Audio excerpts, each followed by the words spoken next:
never believed in the old stories, but now I wish I had. Every word those elders muttered, their dark warnings I shrugged off, now cling to my skin like the cold mist that surrounds me.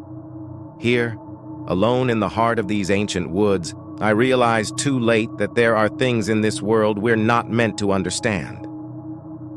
I took a deep breath, hoping it would calm the nerves that had plagued me since I stepped into the park.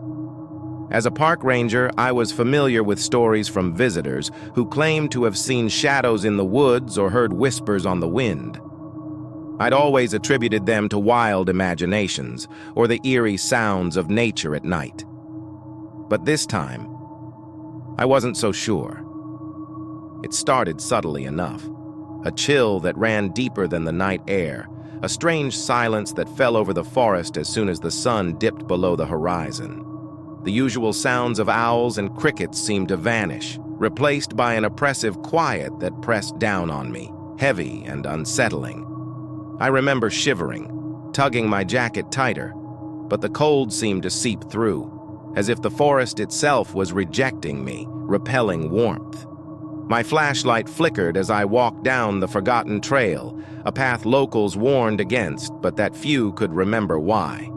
The beam was weak, barely piercing the darkness, and every step echoed too loud, as if the trees were absorbing the sound, letting only the faintest traces escape.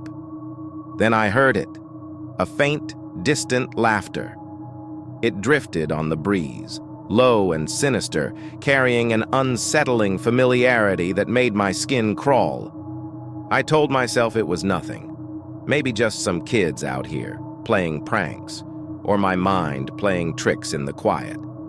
But as I continued, I noticed markings on the trees, strange symbols carved deep into the bark, spirals and shapes that seemed to twist and writhe when I looked too long. They weren't there last week, and I knew it because I'd walked this path 100 times before. The symbols were fresh, and something about them felt alive, almost like they were watching me. The deeper I went, the stronger the feeling grew, a sense that something ancient and unseen was lurking just beyond the edges of my vision. Shadows flickered at the periphery, dark shapes that vanished as soon as I turned my head. My heartbeat quickened, the thump echoing in my ears, each beat amplifying the terror tightening around my chest. And then, the temperature dropped. It was like stepping into a void, the cold biting and relentless. The trees began to look different too, their branches twisted and knotted, reaching down like skeletal fingers clawing for something they'd lost long ago. In the gloom, I caught glimpses of movement, subtle shifts that should have been impossible, as if the trees themselves were alive, watching me, waiting for something. I stopped, holding my breath as I felt an overwhelming urge to turn back. But just as I was about to retreat, I saw her, a figure standing at the edge of the trail. She was old, her face lined with age and wisdom, and her eyes held a knowledge that I knew I wasn't ready for. She spoke softly, her voice carrying the weight of generations, echoing with a strange accent that seemed to come from deep within the earth itself. "You shouldn't be here," she warned, her gaze piercing. "These woods have long memories, and they do not forgive. Leave now, while you still can." I opened my mouth to ask her what she meant, but she faded into the trees as if she'd never been there. A shiver ran down my spine, and I turned, intent on heading back. But something held me in place. I glanced down and saw it, a small symbol etched into the ground at my feet, the same twisting, spiraling mark that had adorned the trees. And there was more, a circle of them surrounding me, each one pulsing faintly with a strange, sickly glow. I stumbled back, desperate to break free from the markings, but the ground felt wrong, shifting under my feet like it was alive, like it was breathing. The whispers began again, louder this time, voices that spoke of things long buried, ancient secrets that the earth itself had tried to hide. They spoke of creatures that roamed the forest long before humans arrived, beings that thrived in the darkness, unseen and unknown. I ran.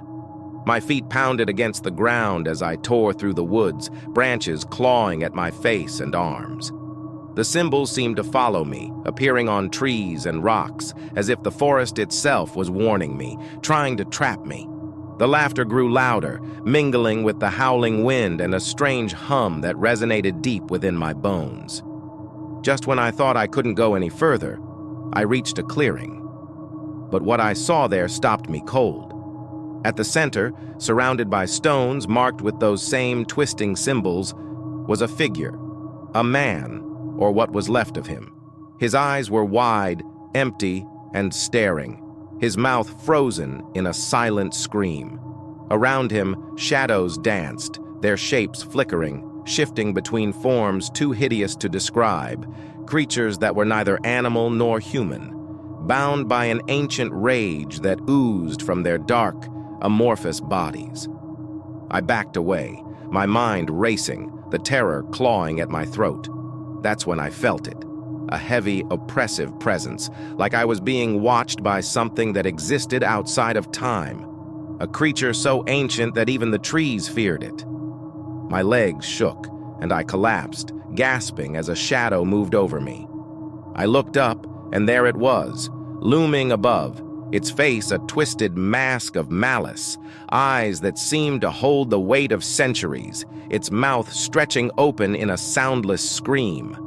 I screamed then, a sound that echoed through the forest, bouncing back to me as if mocking my terror. I scrambled to my feet, fleeing blindly, feeling its gaze burning into my back. When I finally broke through the tree line, I found myself on the edge of the park, the safety of the world just a few steps away. But something stopped me. I glanced back, and for a moment I saw it, the forest watching me, alive and hungry, waiting for me to return. And as I stumbled back to civilization, I knew the truth. They had been right all along, those elders with their dark stories. The creatures of the forest aren't just legends, they're real, and they're waiting for anyone foolish enough to ignore the warnings. Even now, as I sit here, I can still feel it. The presence lurking just beyond the edge of the trees, watching, waiting for the day I'm brave enough, or foolish enough, to return.